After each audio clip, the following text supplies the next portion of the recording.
Welcome to Crime Era channel where every crime tells a story. Hit the like button and subscribe to our channel if you have not already done so. There is a darkness that hides behind devotion. A shadow world where rituals are not sacred, but sinister. Where chants, symbols, and ceremonies conceal blood, greed, and control. These are not simply cults, and not simply criminal gangs. They are cult syndicates, organizations that weaponize faith to commit crimes, to bind followers in chains of belief, and to terrify communities into silence. This is a world where rituals bleed into violence, and crimes wear the mask of religion.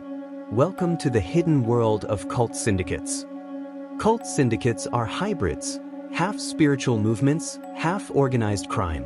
They demand loyalty not only through fear, but through faith. Unlike ordinary gangs, they don't just control bodies, they control souls. Members believe their crimes are divine missions. Murder becomes sacrifice. Extortion becomes tithing. Trafficking becomes initiation. Governments struggle to fight them because they are not just breaking laws, they are rewriting morality itself. For followers, betrayal is not simply a crime. It is a sin against the universe. Every cult syndicate begins with a mask, spirituality. A leader presents themselves as prophet, priest, or guru. Sacred texts are twisted, rituals invented, ceremonies staged.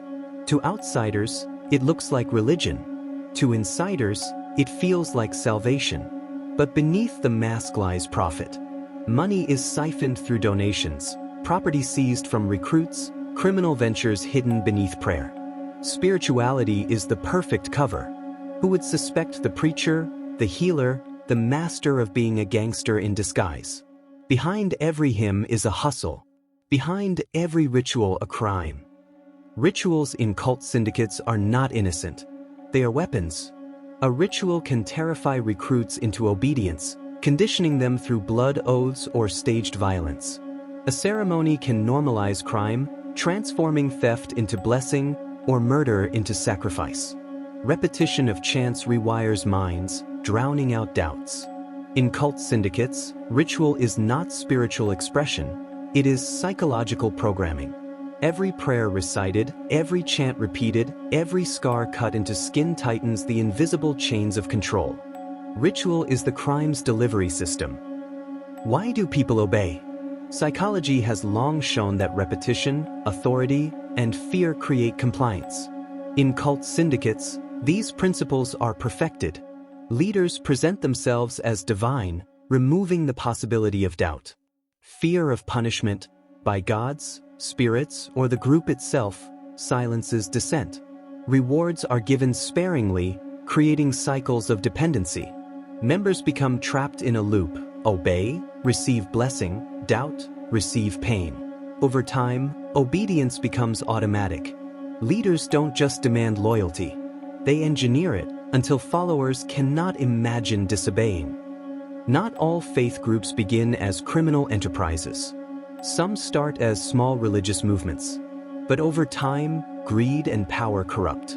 Donations are siphoned into luxuries. Leaders exploit followers sexually or financially. Protection money is demanded from outsiders. As pressure grows, rituals evolve to justify the crimes. Faith is no longer the purpose. It becomes the camouflage. This slow corruption is how many cult syndicates are born, not from crime adopting religion, but from religion drifting into crime. The late 1960s saw the rise of the Manson family, a cult that blurred ritual and crime in horrific ways. Charles Manson preached apocalypse, using music, drugs, and ritual to control followers. But his teachings twisted into murder. The infamous Tate LaBianca killings were not random, they were staged as ritualistic signs of the end. Manson never swung the knife, but his psychological grip made murder feel like prophecy. The Manson family showed the world how belief could turn ordinary people into ritual killers, and how crime could hide in chants and candles. In Japan, Aum Shinrikyo began as a spiritual movement mixing yoga, Buddhism, and apocalyptic visions. But behind the incense and robes, they built laboratories, stockpiled weapons, and developed chemical agents. In 1995, their cult committed one of the most infamous crimes of the century, releasing sarin gas in the Tokyo subway. 13 died, thousands were injured. This was not religion. It was organized terror cloaked in spirituality.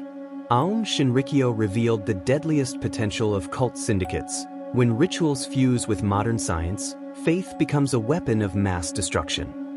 In Latin America, drug cartels discovered the power of cultic faith.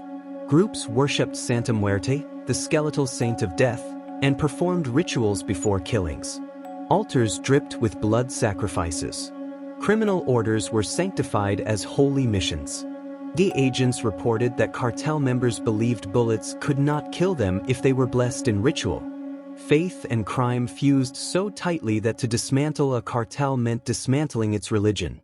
Narco-cults became one of the clearest examples of syndicates where prayer and profit walked hand in hand. The People's Temple began as a church of racial unity and social justice. But under Jim Jones, it morphed into a cult syndicate of manipulation and fraud. Members were forced to surrender income, property, even children. Financial crimes funded Jones's empire. And in 1978, it ended in mass death at Jonestown. Over 900 followers drank poisoned flavor aid in the largest mass suicide in modern history. But this was not just suicide.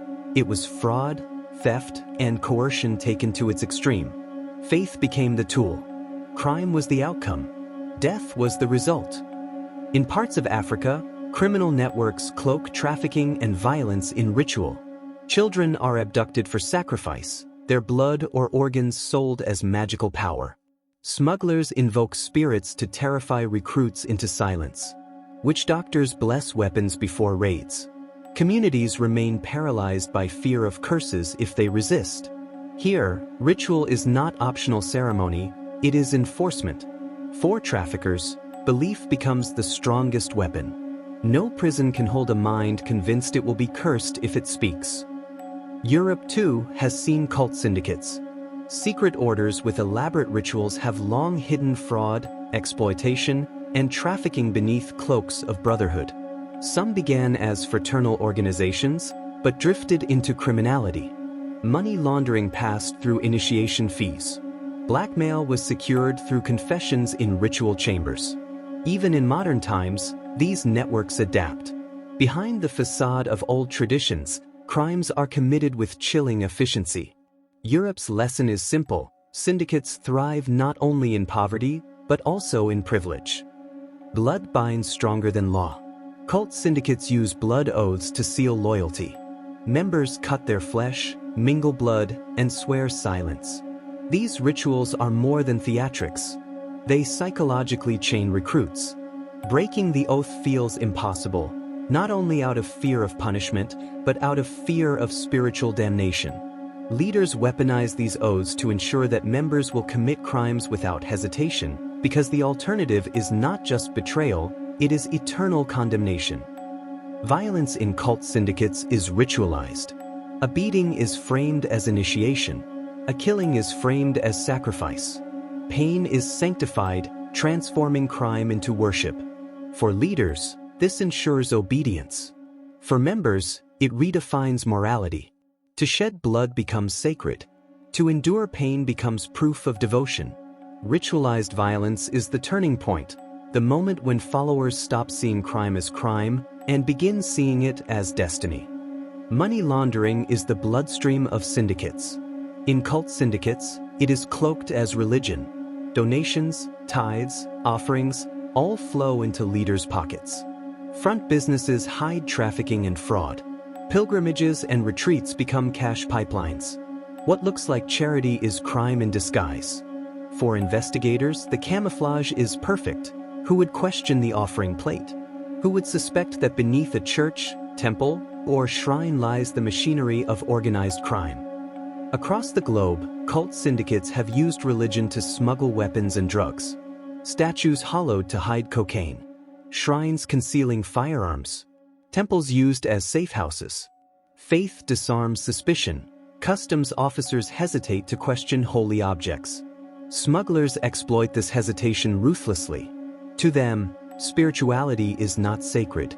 It is packaging. Behind icons and incense lies contraband worth millions. One of the darkest crimes in cult syndicates is sexual exploitation. Leaders frame abuse as initiation, purification, or divine marriage. Victims are told their suffering is sacred. Fear and shame silence them. Entire networks of trafficking hide behind the language of ritual. Survivors carry scars not only of violation, but of spiritual betrayal. This is the cruel genius of cult syndicates. They do not simply commit crimes. They sanctify them, convincing victims that exploitation is holy. Cult syndicates operate in cycles. Recruitment begins with love and acceptance. Ritual binds recruits in loyalty. Crime becomes normalized through repetition. Rewards and punishments keep obedience intact. When cracks appear, leaders use fear to silence dissent. And when communities resist, violence reaffirms control. This cycle can continue for decades, producing generations of believers criminals. To break it requires extraordinary force and extraordinary courage. Every cult syndicate eventually faces cracks. A defector escapes. A whistleblower leaks documents. A survivor speaks. These cracks pierce the illusion of invincibility. Once stories spread, the spell weakens. Followers begin to doubt. Communities begin to resist. Governments begin to act. Cracks are the beginning of collapse. But opening them requires sacrifice. Those who speak often pay the price in fear, exile, or death. When cracks widen, governments strike. Raids storm compounds, uncovering weapons, drugs, and victims. International task forces trace money across borders. Leaders are dragged into courtrooms where ritual no longer protects them. Yet these victories are costly. Raids can end in violence. Trials can take decades. And new cult syndicates rise even as old ones fall. The fight against them is global, relentless, and unfinished. Behind every collapse are survivors, men and women who escape the chains of ritual and crime. Their lives are not easily rebuilt. Trust must be relearned. Nightmares linger. Shame festers. Yet survivors are living proof that the cycle can be broken. Their stories illuminate the path for others still trapped. Survivors are not only victims, they are warriors who reclaimed their own minds from syndicates of control. Cult syndicates thrive in shadows. They wear the mask of faith to conceal the face of crime. They weaponize ritual, sanctify violence, and transform followers into soldiers of belief. But in every age, shadows are pierced by light. Investigators, survivors, and communities expose the lies.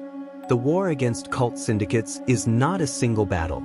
It is an eternal struggle between those who exploit belief and those who refuse to be bound by it.